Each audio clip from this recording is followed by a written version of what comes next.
لا حول ولا قوة إلا بالله العلي العظيم. أعوذ بالله من الشيطان اللعين الرجيم. بسم الله الرحمن الرحيم.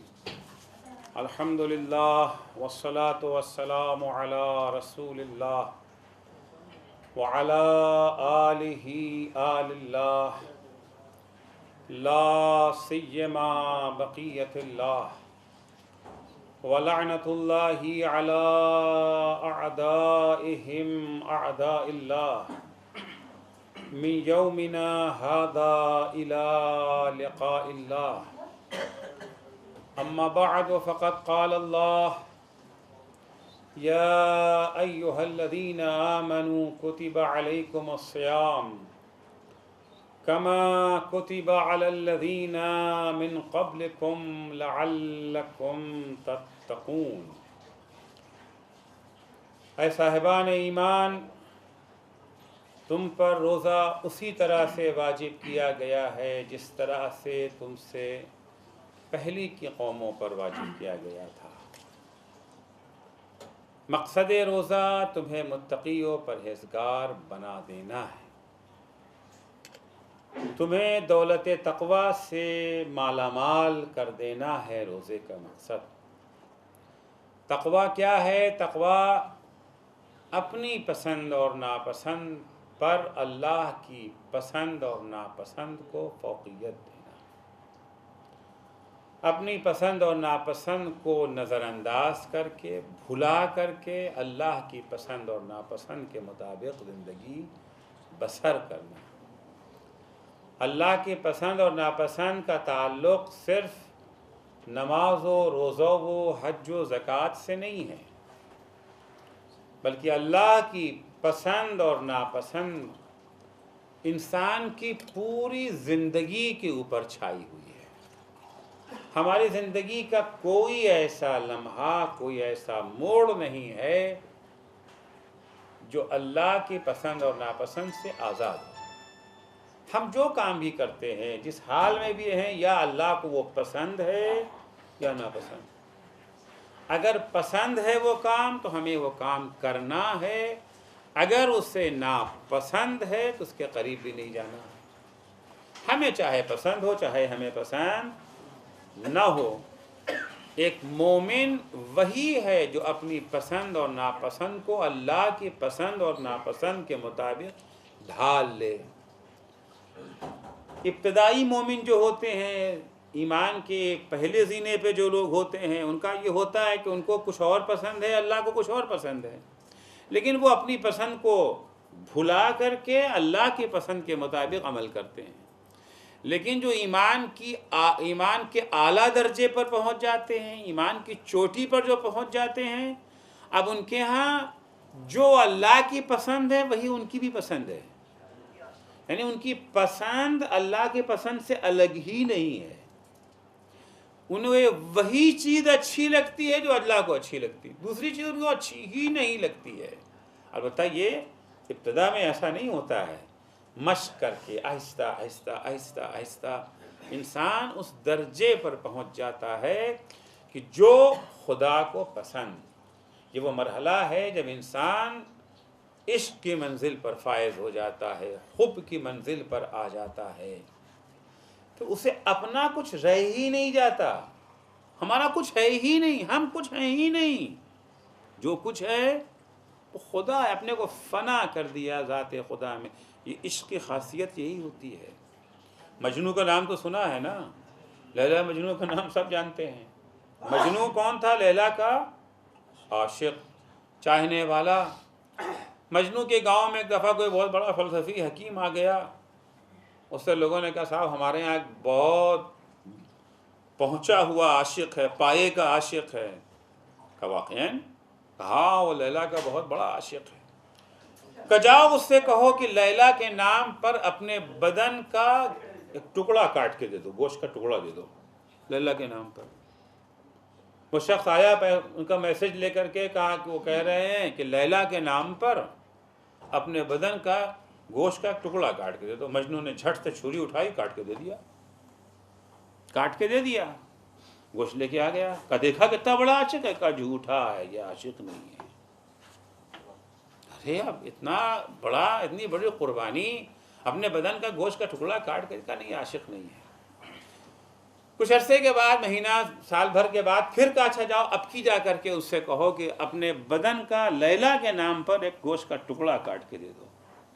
مجنون نے پھر چھری اٹھائی، چاہا کہ بدن کا ٹکڑا کاٹیں، یہاں کاٹنا چاہا رک گئے، یہاں کاٹنا چاہا رک گئے، بدن جہاں کاٹنا چاہا رک گئے۔ کیا ہوا بھائی؟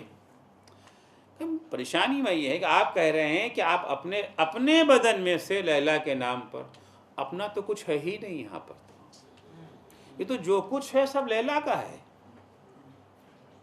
ہمارا ہے کیا جو ہم کاٹ کے دے دیں؟ ہمارا تو کچھ ہے ہی نہیں۔ یہ منزل عشق ہے کہ پھر عاشق اپنے کو معشوق سے الگ سمجھتا ہی نہیں۔ یہ کیسے ممکن ہو سکتا ہے کہ معشوق کو کچھ اور پسند ہے اور عاشق کو کچھ اور پسند ہے؟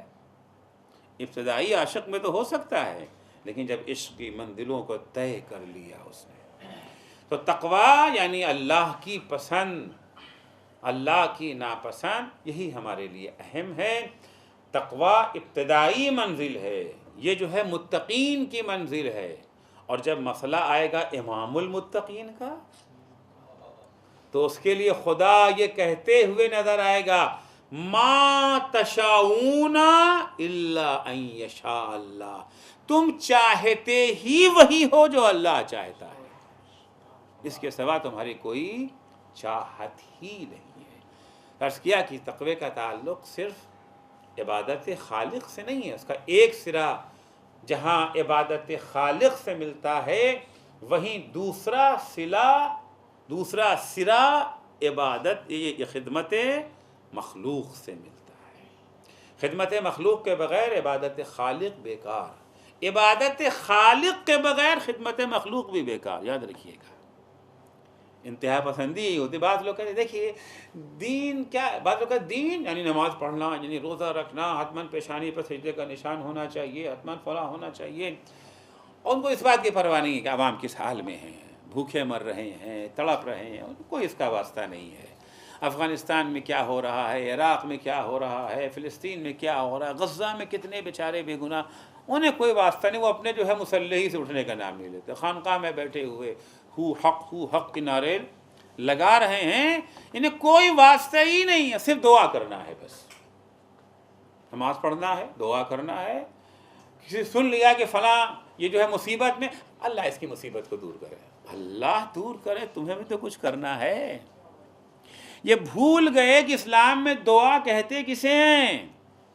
آپ دیکھیں اسی ماہ رمضان میں روزہ رکھتے ہیں، نماز پڑھتے ہیں، نماز کے بعد کچھ دعائیں ہیں نا، ہر واجب نماز کے بعد 2-3 دعائیں ہیں جو ہر واجب نماز کے بعد، چھوٹی دعائیں ہیں، بتا ہر جگہ کی اپنی اپنی ایک رسم ہوتی ہے، یہاں پر فقط ایک دعا والی رسم ہے، یا علی و یا عظیم والی، اسی ایک دعا کی رسم ہے۔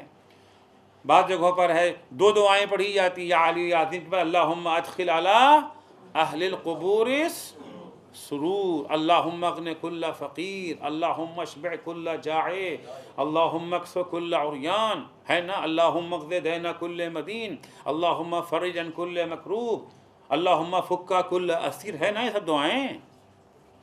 آپ دیکھیں کہ تقویٰ صرف عبادت خالق کا نام نہیں ہے، ورنہ یہ سب کیوں کرتے ہو، ہم سے کیا مطلب، کوئی بھوکا ہے تو رہے، ہمیں کیا کرنا ہے، کسی کے پاس کپڑا نہیں تو ہمیں کیا کرنا ہے، کوئی اگر قید میں پڑا ہوا ہے تو ہم سے کیا مطلب ہے، نہیں، ہماری عبادت کر چکے، اب ہمارے بندوں کی فکر کرو، کیا کریں، فقط دعا کر دیں۔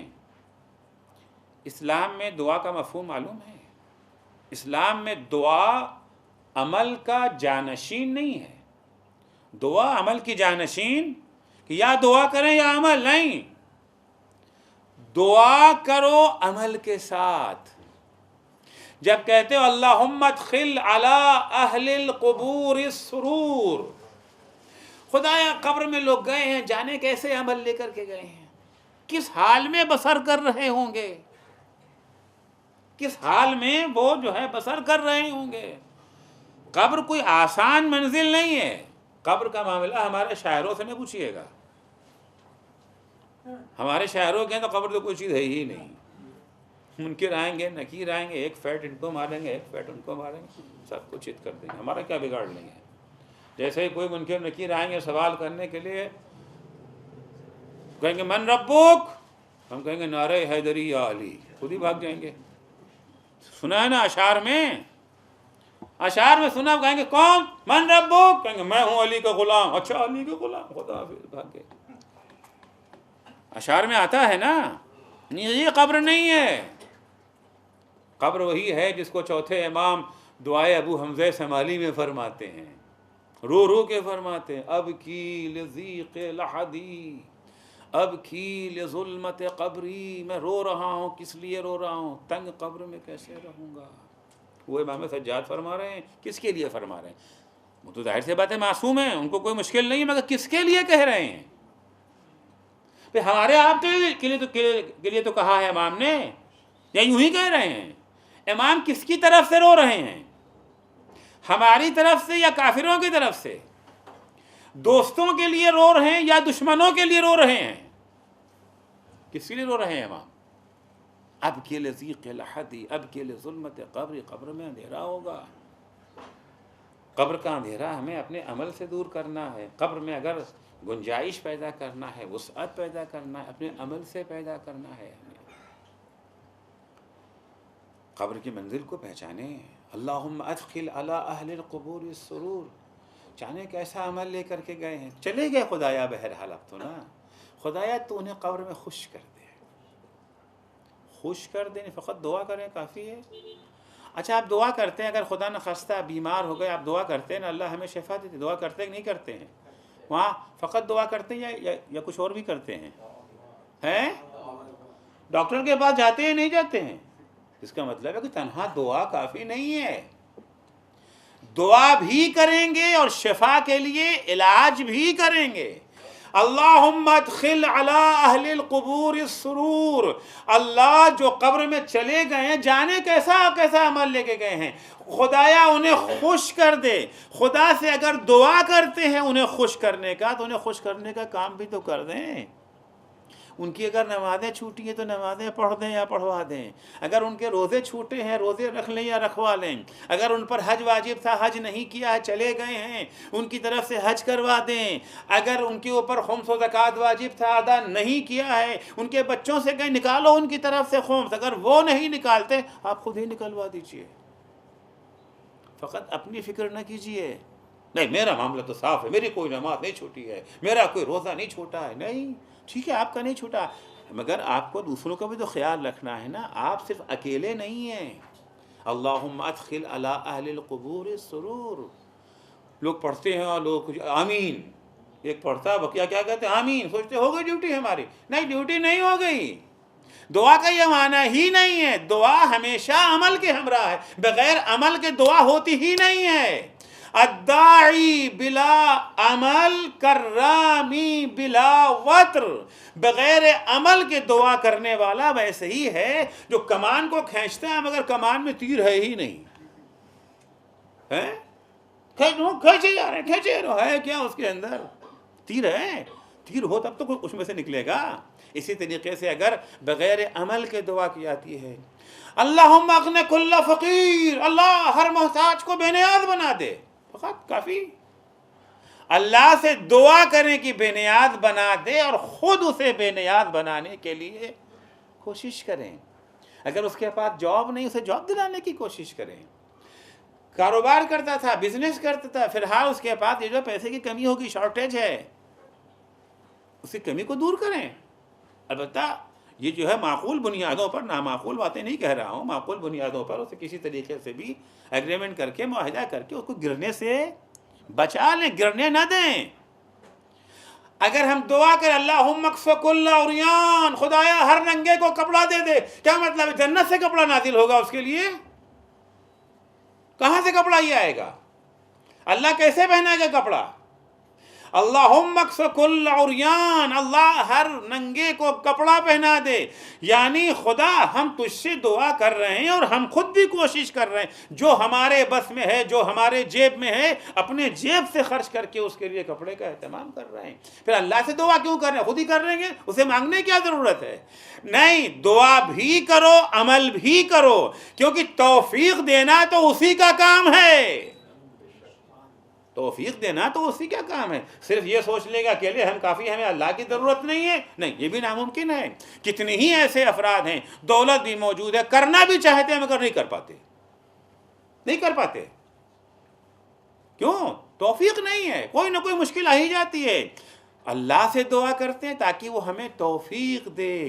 ہم کہتے ہیں اللہم اقض دین کل مدین، خدایا ہر قرض دار کا قرض ادا کر دے. فقط دعا. کیسے ادا ہوگا یہ قرضہ؟ سنت الہی تو یہ تو نہیں لگا وہاں سے تھیلیاں ٹپکیں گی.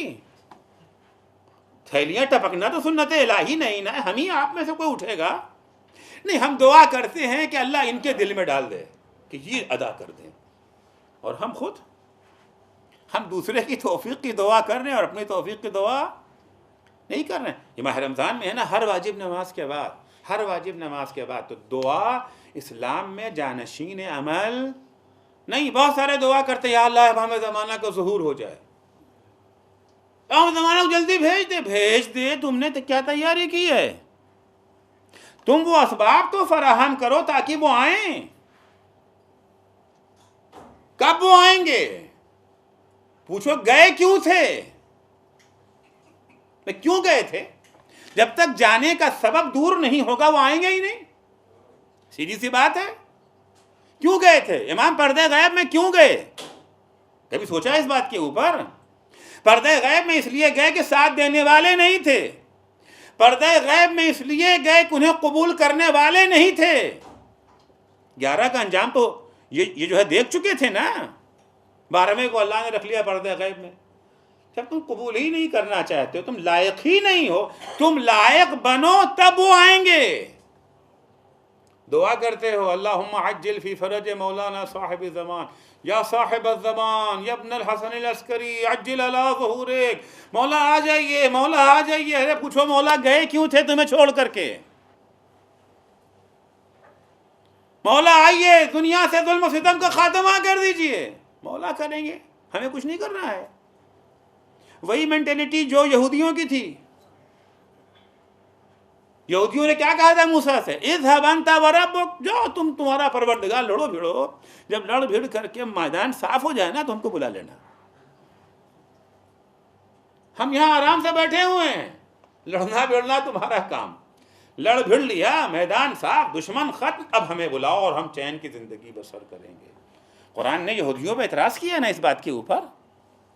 اور اصحاب پیغمبر کہتے تھے یا رسول اللہ ہم وہ یہودی نہیں ہیں کہ آپ کو چھوڑ کر کے ہم بیٹھے رہیں. لیکن عملاً تو ہم وہی کرنا چاہ رہے ہیں نا. یا حجت ابن الحسن، یا ابن الحسن، کیا مطلب؟ یا صاحب الزمان یا ابن الحسن العسکری عجل علی ظہورک، یا اللہم عجل فی فرج مولانا صاحب الزمان. جس لفظوں میں کہیں، چاہے خدا سے کہیں کہ انہیں بھیج دیں، امام سے کہیں آپ چلے آئیے. امام اول تو خود سے نہیں گئے ہیں، نا. خدا لے گیا، کیوں لے گیا؟ محقق اسی کہتے عدم ہو منا. امام کے پردے غیب میں جانے کا سبب ہم ہیں، ہماری وجہ سے گئے ہیں. کیا کیا ہے ہم نے؟ ہماری یہ جو ہے بدعملی. وہ خط جو امام زمانہ عجل اللہ تعالی فرجہ الشریف میں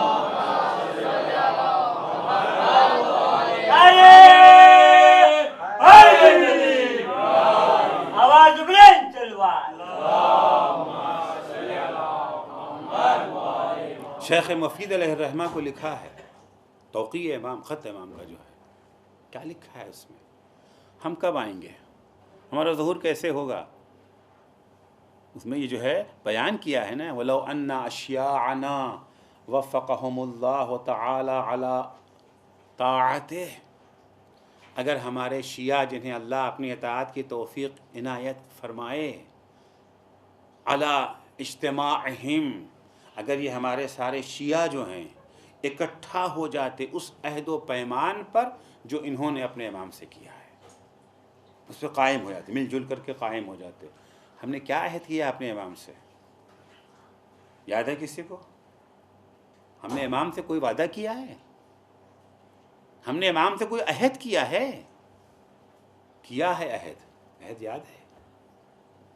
ہم نے جب کہا کہ ہمارا ہم نے کہا کہ حضرت علی ہمارے امام ہیں، ہم نے کہا کہ حضرت حسن ہمارے امام ہیں، حضرت حسین ہمارے امام ہیں، پورے 12 امام جو ہم کہتے ہیں یہ ہمارے امام ہیں، ہمارے امام ہیں، یہ فقط زبان سے ایک لفظ کی ادائیگی نہیں ہے، بلکہ یہ ایگریمنٹ ہے، یہ معاہدہ ہے، پیمان ہے۔ کیا ہے؟ ہم نے کیا مانا ان کو؟ امام۔ ہم کیا بن گئے؟ ماموم۔ امام، جب ہم کسی کو امام مان لیتے ہیں تو ہم چاہے زبان سے وہ اس لفظ کو نہ دہرائیں، لیکن ایک طرح کا ہمارے اور ان کے درمیان میں ایگریمنٹ ہو جاتا ہے۔ مسجد کا امام چھوٹا سا امام ہوتا ہے نا، اب ہم یہیں سے لے کے چلتے ہیں۔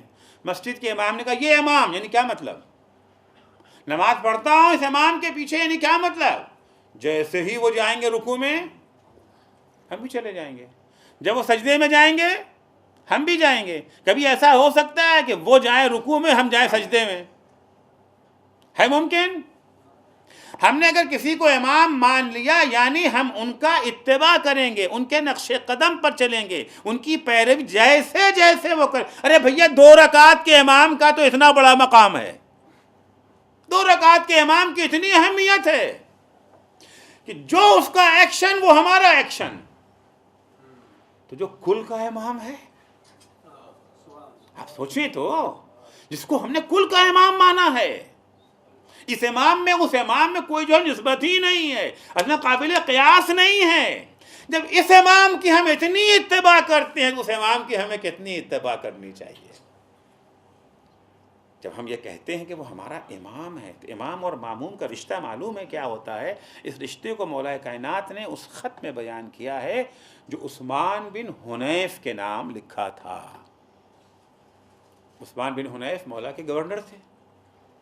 جب گورنر بنا کے بھیجے گئے، جب اپنے علاقے میں پہنچے، راجدھانی میں پہنچے، کیپٹل میں آئے، گورنر ہاؤس میں پہنچے، تو ہر جگہ کا دستور ہے نا کہ جب نئی حکومت آتی ہے تو پیسے والے لوگ یہ جو ہے کیا کہتے ہیں، حکومت کو، وزیر اعظم کو، منسٹروں کو پارٹی دیتے ہیں، گورنر کو پارٹی دیتے ہیں۔ البتہ پارٹی ان کی محبت نہیں دیتے ہیں، پارٹی دیتے ہیں تعلقات بن جائیں تاکہ بعد میں کام آئیں گے، ہے نا دستور۔ عثمان بن حنیف پہنچ گئے، مالداروں نے عثمان بن حنیف کو دعوت دے دی۔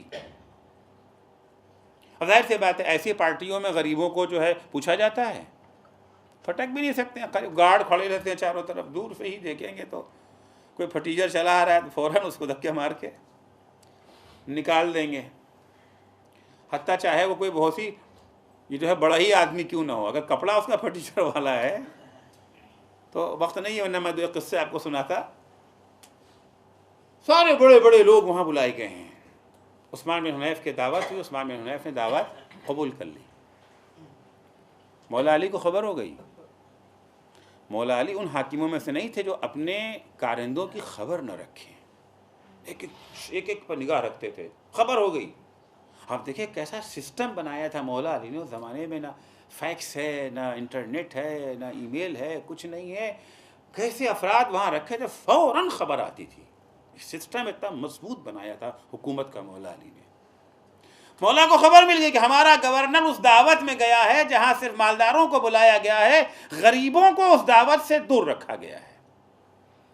اسلام میں یہ عمل پسندیدہ عمل نہیں ہے، آپ مالداروں کو دعوت دیں، کوئی حرج نہیں ہے، مالداروں کو بلانا کوئی جو ہے گناہ نہیں ہے، لیکن غریبوں کو محروم مت رکھیں۔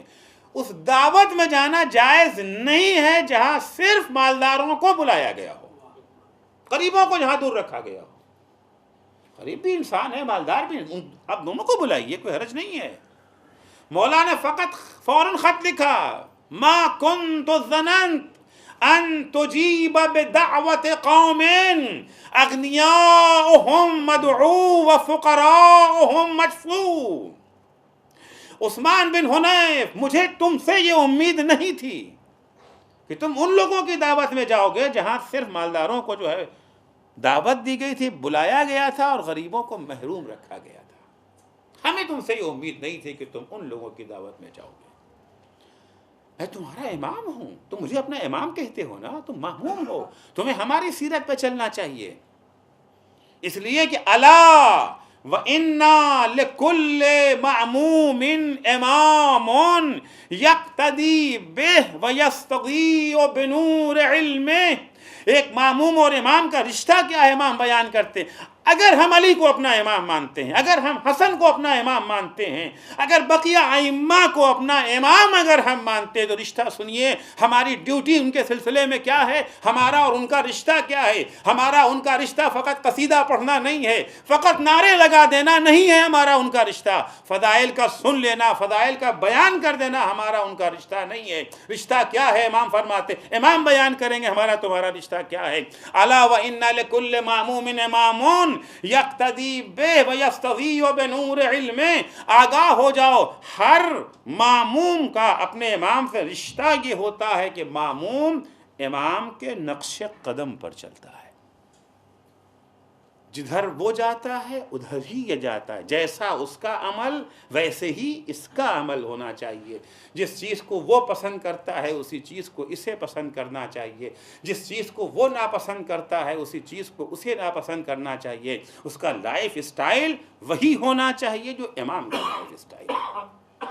تب تو آپ اس کے معموم ہیں، تب تو وہ آپ کا امام ہے۔ یہ جب ہم نے کہا کہ مولا علی آپ ہمارے امام ہیں، یعنی ہم نے کیا وعدہ کر لیا کہ مولا ہم آپ کے نقش قدم پر چلیں گے، آپ جس چیز کا حکم دے دیں گے اسے انجام دیں گے، آپ جس چیز سے منع کر دیں گے اس کے قریب ہم نہیں جائیں گے۔ امام ماننے کا معنی یہ ہوتا ہے۔ جب ہم نے کہا امام 12، پہلے امام حضرت علی، دوسرے امام حضرت حسین، فقط رٹ نہ لیں اسے۔ جیسے ہی ہم نے کہا کہ پہلے امام حضرت علی، یعنی ہم نے عہد کر لیا ہے، ہم نے ایک ایگریمنٹ کیا ہے حضرت علی علیہ السلام سے کہ مولا جو آپ کا عمل وہ ہمارا عمل، ہم آپ کے ہر حکم کو ماننے کے لیے تیار ہیں، چاہے ہمیں اس کی کتنی ہی بڑی قیمت چکانی پڑے۔ جب ہم نے 12ویں امام کو مان لیا، کہا یبن الحسن العسکری یا صاحب الزمان، آپ ہمارے امام ہیں، یعنی مولا ہم کوئی ایسا کام انجام نہیں دیں گے جو آپ کو ناپسند ہو، جس سے آپ کو تکلیف پہنچے۔ ہمارے اعمال امام کی خدمت میں پیش کیے جاتے ہیں۔ ہمارے امام جب ہمارے اعمال میں اچھے کام دیکھتے ہیں تو خوش ہو جاتے ہیں، جب گناہ دیکھتے ہیں، جب برے اعمال دیکھتے ہیں تو امام خون کے آنسو روتے ہیں، ہم خون کے آنسو روتے ہیں۔ عرض کیا کہ اسلامی تعلیمات کا تعلق فقط عبادتوں سے نہیں ہے کہ جی ہم نماز اچھی طرح سے پڑھتے ہیں، روزہ اچھی طرح سے پڑھتے ہیں، جو ہمارے سماجی ہماری ذمہ داریاں ہیں، جو ہمارے سماجی خدمات ہیں، جہاں ہم پر نماز واجب، وہیں ہم پر یہ بھی واجب ہے کہ ہم دیکھیں کہ آج مسلمانوں پر کیا گزر رہی ہے۔ جہاں ہم پہ روزہ واجب، وہیں پر ہم پہ یہ بھی واجب ہے کہ ہم ظلم و ستم کے مقابلے میں چٹان بن کر کے کھڑی ہو جائیں۔ امام فرماتے وَلَوْ أَنَّ أَشْيَاءَهُمْ وَفَّقَهُمُ اللَّهُ عَلَىٰ وَلَوْ أَنَّ أَشْيَاءَنَا وَفَّقَهُمُ اللَّهُ عَلَىٰ طَاعَتِهِ، اگر ہمارے شیعہ جنہیں اللہ اپنی اطاعت کی توفیق دے اپنے عہد و پیمان پہ قائم رہ جاتے، لَمَا تَأَخَّرَ عَنْهُمْ لِقَاءَنَا الْيَوْمِ، تو ہمارے اور ان کے درمیان جو ہے ملاقات میں ایک دن کا بھی فاصلہ نہ ہوتا، کل ظہور ہو جائے گا، کل ظہور ہو جائے گا۔ آج اگر ہم متحد ہو جائیں اس بات کے اوپر کہ جو کچھ امام نے کہا ہے اسی کے مطابق عمل کریں گے، اور اگر ہم نے یہ نہ کیا ہزاروں برس بھی کہتے رہیں یا صاحب الزمان یا ابن الحسن العسکری عجل اللہ ظہورک، امام کہیں گے مذاق اڑا رہے ہو ہمارا، جتنا غیبت کا تمہیں دکھ ہے اس سے زیادہ امام کو دکھ ہے، مذاق اڑا رہے ہو ہمارا کہ ہم نہیں آ پا رہے ہیں، ہم تو تمہاری وجہ سے نہیں آ پا رہے ہیں۔ عدمہ منا، فقط دعا کر لینا کافی نہیں ہے۔ بہرحال اگر ہم دعا کرتے ہیں مولا آئیے آ کر کے دنیا کو عدل و انصاف سے بھر دیجئے، تو کم سے کم ہم خود ظالم تو نہ بنیں، ہم ظالموں کے ہمنوا تو نہ بنیں، ہم مظلوموں کے غمخوار جتنا ہے ہمارے بس میں۔ بالکل یہ نہیں مقصد ہے کہ ہم اپنے جو جس کی ہمارے پاس طاقت ہی نہیں وہ کام کر لیں، جو کر سکتے ہیں وہ تو کریں، جتنا ممکن ہے ہم سے۔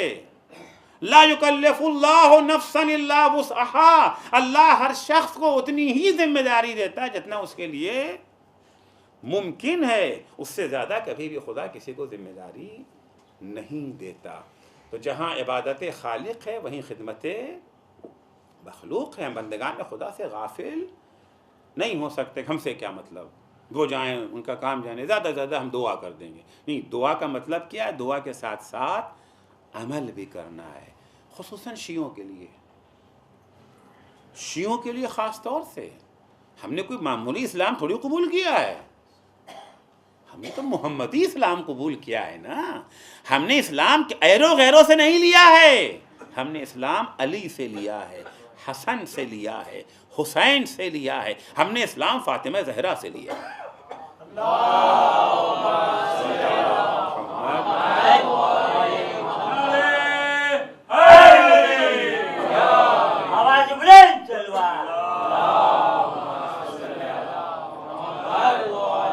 ہمارا اسلام کوئی معمولی اسلام نہیں ہے.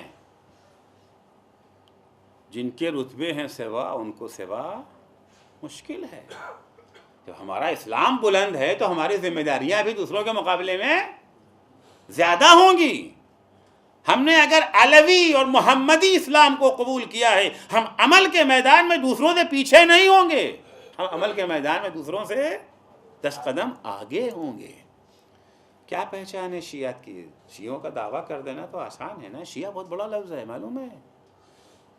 یہ وہ لفظ ہے جس کی تمنا اصحاب پیغمبر کیا کرتے تھے. یہ کوئی معمولی چیز نہیں. شیعہ بہت بڑی نعمت ہے.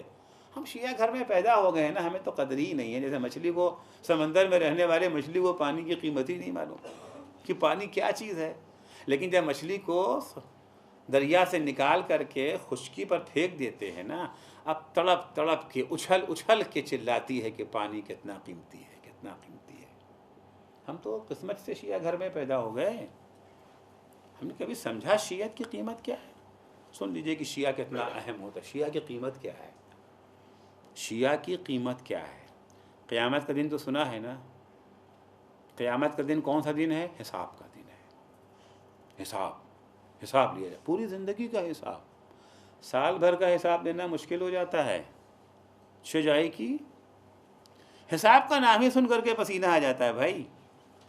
آپ ایئر کنڈیشن روم میں بیٹھ کر کے صوفے پر آرام سے بیٹھ کے بھی حساب دیں تو پسینہ پسینہ ہو جاتے ہیں نا. وہ قیامت کا حساب تو پوری زندگی کا حساب ہے، 1-2 دن کا نہیں ہے. اور وہ بھی کس طرح سے ہوگا حساب؟ حالات کیا ہیں؟ ایئر کنڈیشن روم نہیں ہے، صوفے پہ نہیں بیٹھے ہیں، زمین پہ کھڑے اور زمین بھی جل رہی ہے. اتنا زمین جل رہی ہوگی کہ انسان ایک پیر اٹھائے گا، ایک پیر، دونوں پیر نہیں رکھے گا، کیونکہ زمین جل رہی ہے نا، دونوں اٹھا بھی نہیں سکتا ہے، گر جائے گا. ایک پیر رکھتا ہے، ایک پیر اٹھاتا ہے، پریشان ہے، جل رہی ہے زمین. اوپر سے یہ کھوپڑی کھول رہی ہے، سورج سوا نیزے پر. یہ والا سورج نہیں ہے، وہ اسپیشل سورج ہے. کیونکہ یہ سورج تو قیامت میں کیا ہے؟ وَإِذَا الشَّمْسُ كُوِّرَتْ، لپیٹ دیا جائے گا. اسپیشل سورج ہے، کھوپڑی کھول رہی ہے، گرمی کا عالم ہے، پیاس سے زبان باہر نکلی جا رہی ہے، کچھ نہیں مل رہا ہے کھانے پینے کو، پہلے حساب دے دو اس کے بعد. کتنا خطرناک موقع ہے. اتنے ہی میں اس عالم میں پیغمبر فرماتے ان اللہ عز وجل یبعث اناسا وجوہہم من نور علیہم ثیاب من نور علی کراسی من نور. ایسے عالم میں خدا ایک گروہ کو لائے گا جن کے چہرے نورانی ہوں گے. سب کے چہرے سے ہوائیاں اڑ رہی ہیں نا، ان کے چہرے نورانی ہوں گے، نورانی کپڑے پہنے ہوں گے، اور نور کی کرسی پر بیٹھے ہوں گے، کھڑے نہیں ہوں گے. فی ظل العرش، عرش الہی کے سائے میں ہوں گے، ان کے اوپر دھوپ نہیں ہے. فی صف الانبیاء ولیسوا بانبیاء، یہ کہاں کھڑے ہوں گے، یہ کہاں بیٹھے ہوں گے؟ انبیاء کی صف میں بیٹھے ہوں گے، حالانکہ یہ نبی نہیں ہیں. نبی نہ ہوتے ہوئے بھی انبیاء کی صف میں ہوں گے.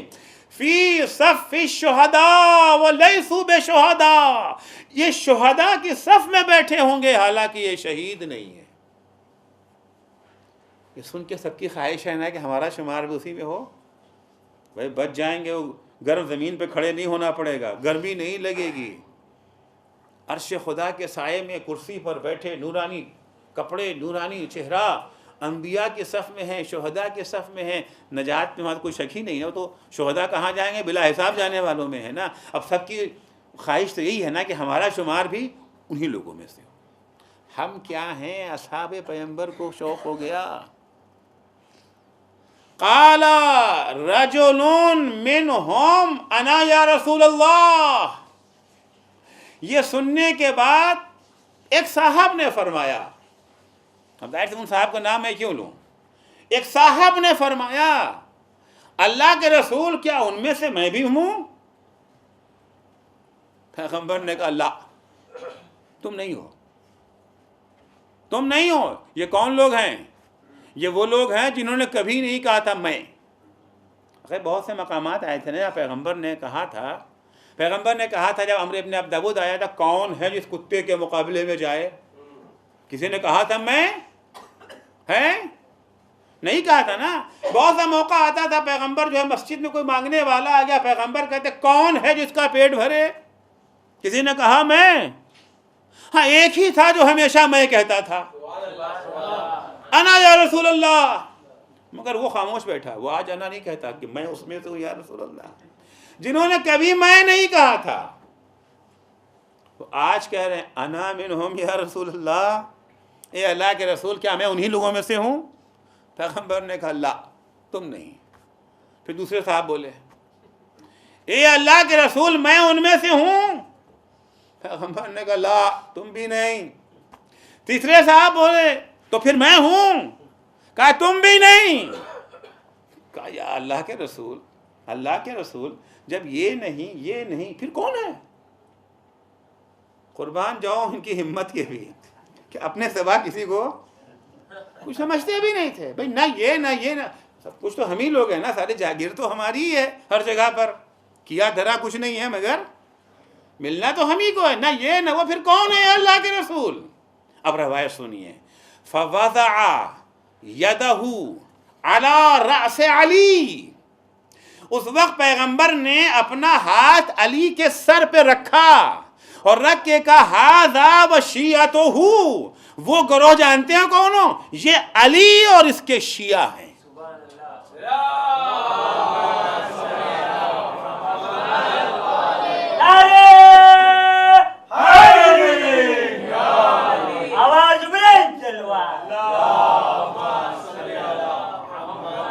یا یہ اور ان کے شیعہ کی قیمت سمجھ میں آ گئی نا، کتنا اہم چیز ہے یہ۔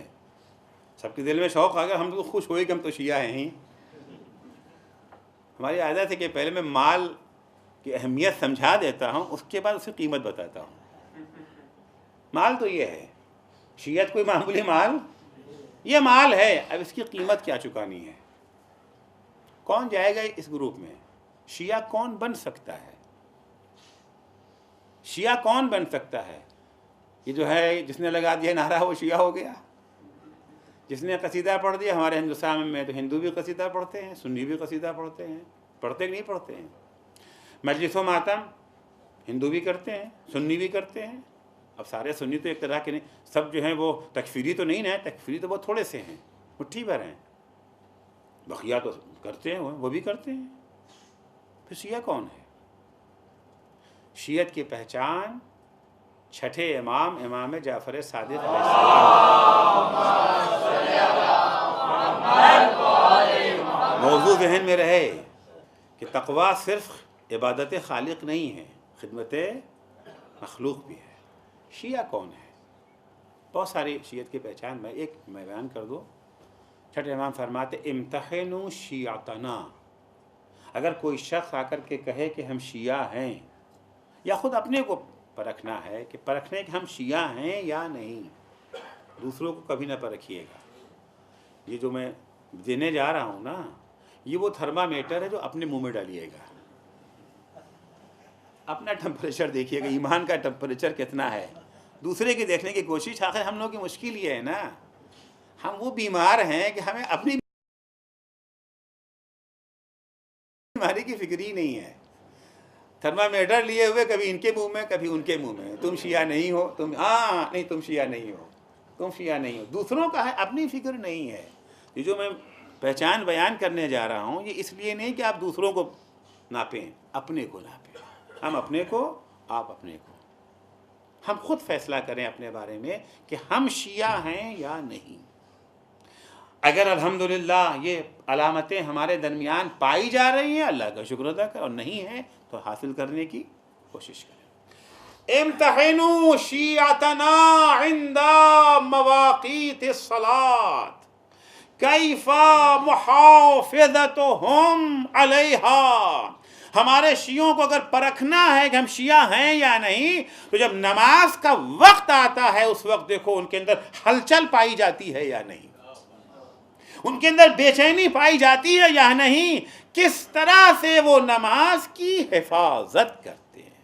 نماز پڑھنے کی بات نہیں ہے، نماز کی حفاظت۔ نماز کا وقت آ گیا، ان کے کان پہ جو بھی نہیں رنگ رہی ہے، ارے ہاں سن لیا اذان، ابھی تو فلاں کو ٹیلی فون کر رہے ہیں نا، فلاں کلائنٹ ہے اس سے بات کر رہے ہیں، بھائی ابھی تو کیا ہے، بعد میں پڑھ لیں گے نماز، بہت ٹائم ہے، ابھی تو کھانا نہیں کھایا ہے، ابھی تو فلاں کام نہیں کیا، ابھی تو وہ میچ آ رہا ہے نا، وہ دیکھیں اس کی جو ہے سنچری بنی کہ نہیں بنی، ابھی تو اس میں لے کے ہاں آخری ٹائم ہے، جلدی جلدی اللہ اکبر اللہ اکبر، کوے والی نماز پڑھ لیا۔ جانتے ہیں کہ کیا ہوتی ہے کوے والی نماز؟ یہ میں نے نہیں کہا ہے، پیغمبر نے فرمایا ہے۔ ایک شخص آیا اور جلدی جلدی نماز پڑھنے لگا، پتہ نہیں کب سجدے میں گیا، کب سجدے سے اٹھا۔ ابھی سجدے میں کم سے کم آپ کو سبحان اللہ سبحان اللہ سبحان اللہ یا سبحان ربی العلیٰ و بحمدہ، یہ تو کم سے کم ذکر ہے نا، اتنا ٹائم تو لگنا ہی چاہیے۔ لیکن بعض لوگ اتنی تیزی سے سجدے سے سر اٹھاتے ہیں کہ شاید سبحان بھی نہ کہہ پائیں، سبحان بھی شاید نہ کہہ پائیں۔ ایسے ہی ایک آدمی آیا اور فٹافٹ نماز پڑھنے لگا۔ پیغمبر نے فرمایا نقرا کا نقر الغراب، کوے کی طرح چونچ مار رہا تھا۔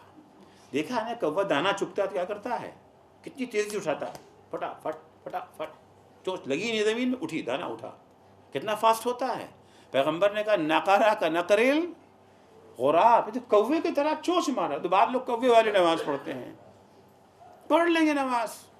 امام فرماتے نہیں، کیسے وہ حفاظت کرتے ہیں نماز کی، یعنی نماز کا وقت جب آ گیا تو ہر چیز الگ، اب نماز کا وقت ہے۔ امام خمینی کا مشہور جملہ ہے کہ جب نماز کا وقت آ جائے تو نماز سے یہ مت کہو ابھی ہمیں کام ہے، کام سے کہو کہ اب نماز کا وقت ہے، کام سے کہو کہ اب نماز کا وقت ہے۔ صبح سے اب تک تو کام ہی کر رہے تھے نا، 12:30 بج گئے، 11:45 بج گئے، پون بج گئے، 12 بج کے پتہ نہیں 41-45 کتنے منٹ پر نماز کا وقت ہوتا، وہ وقت آ گیا تو سب چھوڑ دو، کھڑے ہو جاؤ نماز کے لیے، اب نماز کا وقت ہے۔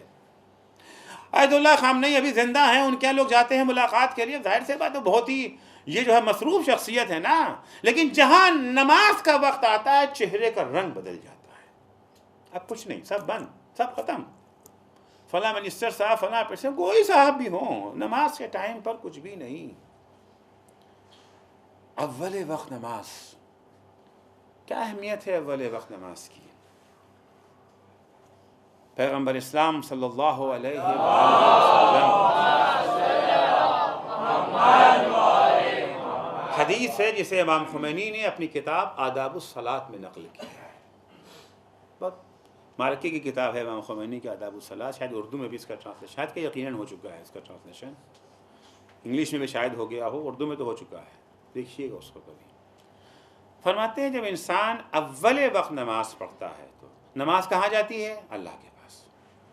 جب انسان اول وقت نماز کا وقت ہو گیا، اس وقت کھڑا ہو گیا سب کام چھوڑ چھاڑ کے، تو نماز حسین شکل میں اللہ کے پاس جاتی ہے، اور جاتے جاتے نمازی کو دعا دیتی جاتی ہے کہ پالنے والے جس طرح اس نے ہمیں عزت بخشی تو اسے عزت عطا کر۔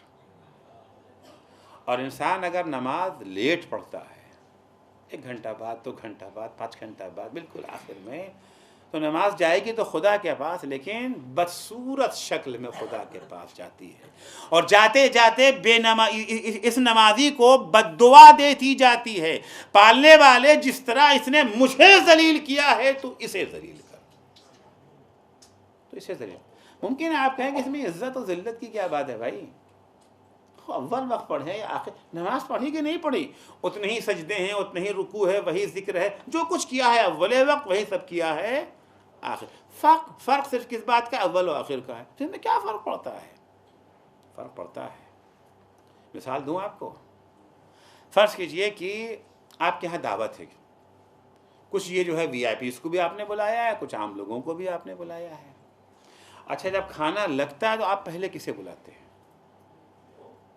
پہلے کسے بلاتے ہیں؟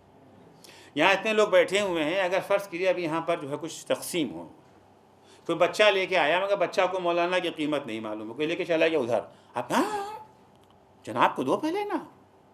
کیوں؟ اس لیے پہلے کا مطلب ہوتا ہے عزت دینا. مطلب عید ہوتا ہے نا. کسی صاحب کی شادی میں گئے, دعوت میں, وہاں سے آئے تو غصے میں لال پیلے گھر لوٹے. بیوی نے پوچھا کیا ہوا؟ اب ان کی یہاں دعوت میں کبھی نہیں جائیں گے. کیا ہوا بھائی؟ ارے بلا کے ذلیل کرتے ہیں. کہا ہوا کیا؟ کھانا نہیں ملا؟ کہا نہیں کھانا تو ملا ہے. تو کیا کم ملا؟ کہا نہیں کم بھی نہیں ملا ہے. پھر کیوں اتنا ہنگامہ کر رہے ہیں؟ کہا سب کو پہلے پوچھا, سب کھا چکے تو آخر میں ہم سے کہتے آپ نے کھانا کھایا؟ سب سے آخر میں ہمیں پوچھا. سب سے ملا اتنا ہی کھانا, وہی پلاؤ ہے, وہی قورمہ ہے, جتنے بھی کھانے آپ لوگوں کیا ہوتے ہیں, وہی کڑھی ہے, یعنی وغیرہ وغیرہ چیزیں سب وہی ہیں, سب وہی ہیں. کسی آئٹم کی کوئی کمی نہیں ہے, مگر ہمیں سب سے بعد میں پوچھا. غصہ آتا ہے نا, ذلت کا احساس ہے نا, تو شروع میں پوچھ لینا عزت ہے. سب کا کام ہو گیا, اب نماز کی آپ کو فکر نہیں. کیف محافظتهم علیہا وَإِلَىٰ أَسْرَارِنَا. تو پہلی پہچان شیعوں کی کیا ہے؟ شیعہ وہ ہیں نماز کا وقت جیسے ہی آتا ہے, جہاں تک ممکن ہو سکتا ہے, ہر کام چھوڑ کے نماز کے لیے کھڑے ہو گئے. دوسری پہچان وَإِلَىٰ أَسْرَارِنَا كَيْفَ حِفْظُهُمْ لَهَا عِنْدَ عَدُوِّنَا. دیکھو ہماری تعلیمات کی, ہمارے اسرار کی حفاظت ہمارے دشمنوں کے درمیان کس طرح سے کرتے ہیں. دیکھیے اہل بیت کی تعلیمات پر عمل ایک دفعہ کرنا ہے دوستوں کے درمیان, ایک دفعہ عمل کرنا ہے کہاں؟ دشمنوں کے درمیان. سب نمازی ہیں, ہم نے بھی نماز پڑھ لی. سب داڑھی رکھے ہیں, ہم نے بھی رکھ لی. سب حجاب کرتے ہیں, ہم نے بھی کر لیا. یہ آسان کام ہے. لیکن ہم وہاں چلے گئے جہاں نماز کا مذاق اڑایا جاتا ہے, اور وہاں کھڑے ہو گئے نماز پڑھنے کے لیے. وہاں کھڑے ہو گئے نماز پڑھنے کے, وہاں پر حجاب کیا جہاں حجاب کا مذاق اڑایا جاتا ہے. دوستوں کے درمیان میں اہل بیت کی تعلیمات پر عمل کرنا آسان ہے, دشمنوں کے درمیان اہل بیت کی تعلیمات پر عمل کرنا مشکل ہے. نہ جانے کتنے لوگ نماز چھوڑ دیتے ہیں اسی لیے, ارے کیا کرے وہاں سے مذاق اڑا. ہمارے جوان بچے کالجوں میں جاتے, گھر پہ نماز پڑھتے ہیں, وہاں نہیں پڑھتے. کیوں؟ ارے وہ سب مذاق اڑاتے ہیں نا. بہت سے لڑکیاں حجاب کرتی ہیں, لیکن جب ایسے ماحول میں جاتی ہیں بہت سی خواتین حجاب کو اتار دیتی. کیا کرے, یہاں پر مذاق اڑایا جاتا. یہی تو تمہارا امتحان ہے, یہی تو پہچان ہے. وَإِلَىٰ أَسْرَارِنَا كَيْفَ حِفْظُهُمْ لَهَا عِنْدَ عَدُوِّنَا. دشمنوں کے نرغے میں جا کر کے, مخالف مجمع میں جا کر کے اہل بیت کی تعلیم پر عمل کرنا ہی شیعت کی پہچان ہے. اور تیسری چیز وہ ہے جو ہمارے موضوع سے متعلق ہے. تیسری چیز جو ہمارے موضوع سے متعلق ہے کہ صرف عبادت خالق ہی تقویٰ نہیں ہے, بلکہ خدمت مخلوق بھی ہے. وَإِلَىٰ أَغْنِيَائِهِمْ وَإِلَىٰ أَمْوَالِهِمْ كَيْفَ مُوَاسَاتُهُمْ لِإِخْوَانِهِمْ فِي ذَاتِ أَيْدِيهِمْ. ظاہر سی بات, ہر سماج میں کچھ لوگ ہوتے ہیں جن کے پاس کچھ پیسہ ہوتا ہے. البتہ پیسے کوئی مقدار نہیں ہے کہ 10 کروڑ ہے, کہ 10 لاکھ ہے, کہ 10,000, جس کے پاس جو ہے. دیکھو جن کے پاس پیسہ موجود ہے, یہ مواسات اپنے شیعہ بھائیوں کے ساتھ کرتے ہیں یا نہیں؟ مواسات کسے کہتے ہیں؟ مواسات یعنی ایک دوسرے کے دکھ درد میں, خوشی غم میں شریک ہو جانا. اپنی خوشی میں شریک کر لینا, ان کے غم میں شریک ہو جانا, اسے کہتے ہیں مواسات. اسلام کا جو مالی جہاد ہے, اچھی طرح اس کو سنیے گا, اسی پہ اپنی گفتگو کو ختم کروں گا. اسلام کا مالی جہاد, اس کے 4 مرحلے ہیں, 4 اسٹیج ہیں. پہلی اسٹیج کہاں ہے؟ 10+2 ہے. دوسری اسٹیج یہ جو ہے بیچلر. تیسری اسٹیج ماسٹر. چوتھی اسٹیج ڈاکٹریٹ. 4 اسٹیج ہے اسلام کے مالی جہاد کی. پہلی اسٹیج خمس و زکوٰۃ، یہ بالکل نیچے والی اسٹیج ہے. اگر آپ نے خمس و زکوٰۃ ادا کر دیا یعنی 10+2 پاس کر لیا آپ نے. جتنا خمس، جتنا کمایا کھایا پیا جو سیونگ ہوئی اس میں سے 20% دے دیا، یہ خمس ہے نا. خمس و زکوٰۃ جو واجب ہے ہمارے اوپر، یہ اس مالی جہاد کا پہلا درجہ ہے، پہلا مرحلہ ہے، پہلی اسٹیج ہے. دوسری اسٹیج کیا ہے؟ اسی پہ رہنا چاہتے ہیں یا ترقی کرنا چاہتے ہیں؟ جنت میں جھوپڑا چاہیے یا محل چاہیے؟ کیا چاہیے؟ شیعہ اگر بننا ہے. پہلی اسٹیج خمس و زکوٰۃ، دوسری اسٹیج انفاق. انفاق کا جگہ جگہ قرآن میں تذکرہ ہے نا، وَهُمْ يُنْفِقُونَ يُنْفِقُونَ يُنْفِقُونَ. جگہ جگہ انفاق کسے کہتے ہیں؟ جب حکم آیا انفاق کا تو لوگ سمجھتے تھے وہی خمس و زکوٰۃ. پیغمبر کے پاس آئے کہ یا رسول اللہ انفاق وہی خمس و زکوٰۃ ہے یا اس کے علاوہ بھی کچھ ہے؟ يَسْأَلُونَكَ مَاذَا يُنْفِقُونَ. اے اللہ کے رسول، یہ آپ سے آ کے پوچھتے ہیں کہ ہم انفاق میں کیا دے دیں. اللہ نے کیا جواب دیا؟ قُلِ الْعَفْوَ، جو کچھ ایکسٹرا ہے وہ دے دو. پہلی اسٹیج میں کیا تھا؟ کھایا پیا سیونگ میں سے 20%، 80% پھر بھی تو بچ گیا نا. یہ پہلی اسٹیج تھی ایمان کی. اب ماشاءاللہ بڑے ہو گئے ہیں. اب جب بڑے ہوئے تو اب کیا ہوگا؟ قُلِ الْعَفْوَ، جو کچھ بھی ایکسٹرا ہے. آج ہم نے 100 روپیہ کمایا، ہمارا خرچہ ہے 50 روپیہ، 50 روپیہ بچ گیا، یہ جو بچ گیا اسے غریبوں کو دے دو. البتہ اگر یہ سب کرنے لگے نا تو وہ زمانہ ہے کہ لینے والا کوئی نہیں ملے گا. بعد میں عرض کروں گا. ابھی حضرت حجت عجل اللہ تعالیٰ فرجہ الشریف،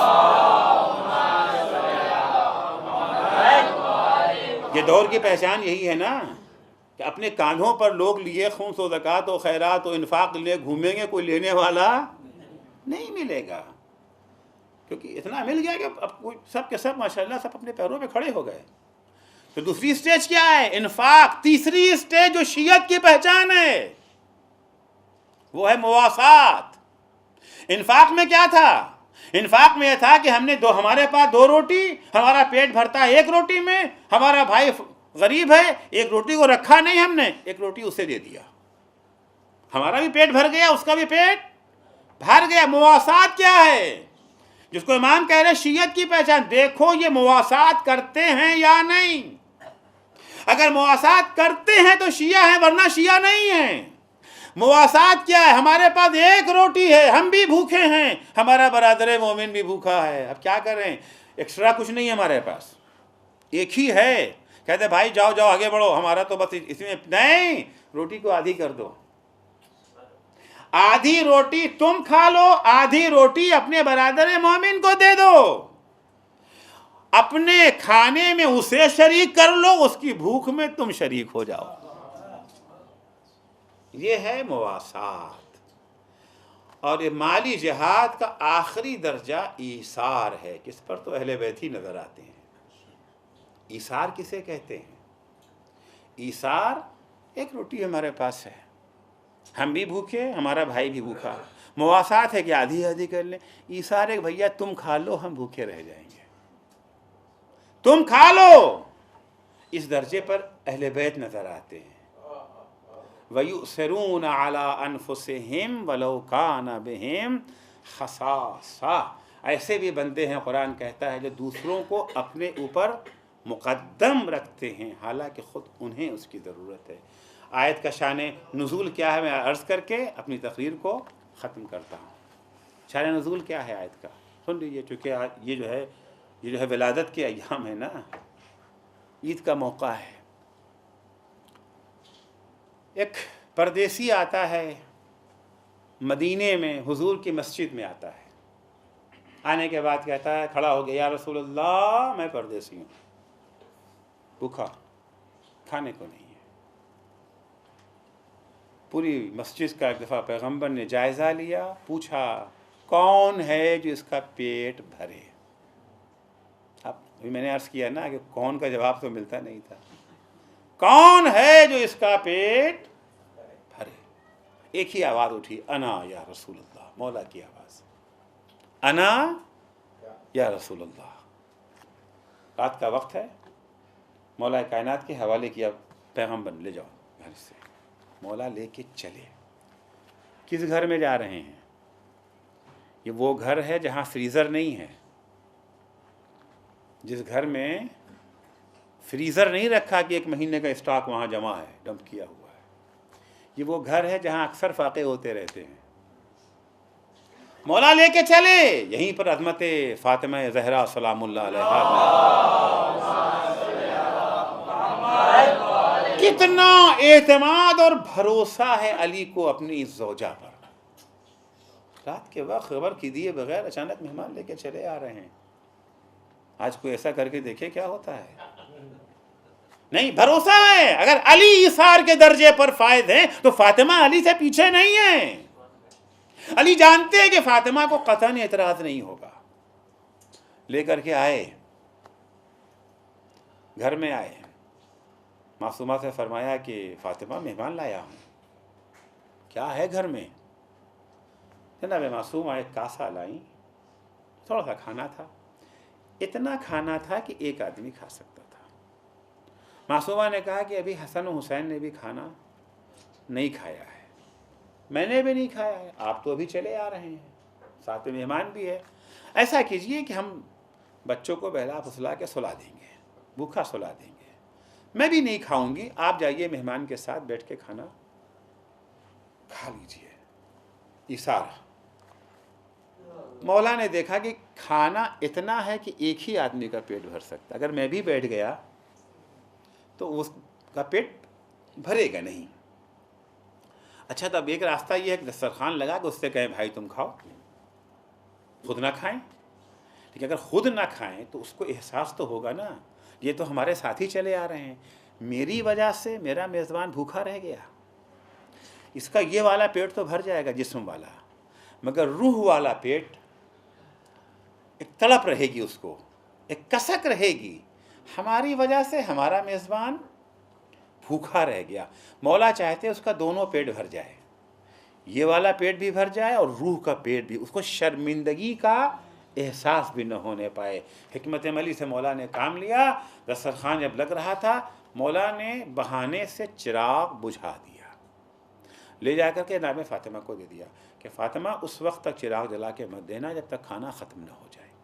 دسترخوان لگایا، وہ کاسا جس میں کھانا رکھا ہوا تھا وہ اس کے آگے لا کے رکھ دیا، اور ایک خالی کاسا اپنے آگے رکھ لیا تاکہ اس کو احساس یہ بھی کھا رہے ہیں۔ مولا نے کہا بسم اللہ، مولا بھی کاسے میں ہاتھ ڈالتے ہیں دہن کی طرف، اتنا اجالا نہیں ہے کہ وہ دیکھ سکے کھانے اس کاسے میں کیا ہے، وہ سمجھ رہا ہے کہ علی بھی کھانا کھا رہے ہیں۔ کھانا ختم ہوا، دسترخوان اٹھایا گیا، چراغ جلا، ادھر چراغ کا جلنا تھا، ادھر دروازے پہ کوئی دستک دے رہا ہے، کھٹکھٹایا جا رہا ہے۔ مولا گئے، جا کر کے دروازہ کھولا، دیکھا پیغمبر کھڑے ہیں۔ پیغمبر نے کہا علی آج اس گھر میں کیا ہو رہا ہے؟ آج اس وقت اس گھر میں کیا ہو رہا ہے؟ ارے ابھی ابھی جبرائیل یہ آیت لے کے نازل ہوئے ہیں، وَيُؤْثِرُونَ عَلَىٰ أَنفُسِهِمْ وَلَوْ كَانَ بِهِمْ خَصَاصَةٌ، ہمارے بندے کچھ ایسے بھی ہیں انہیں خود ضرورت ہوتی ہے مگر دوسرے کو اپنے اوپر مقدم رکھتے ہیں۔ ایک صلوات پڑھیں گے محمد۔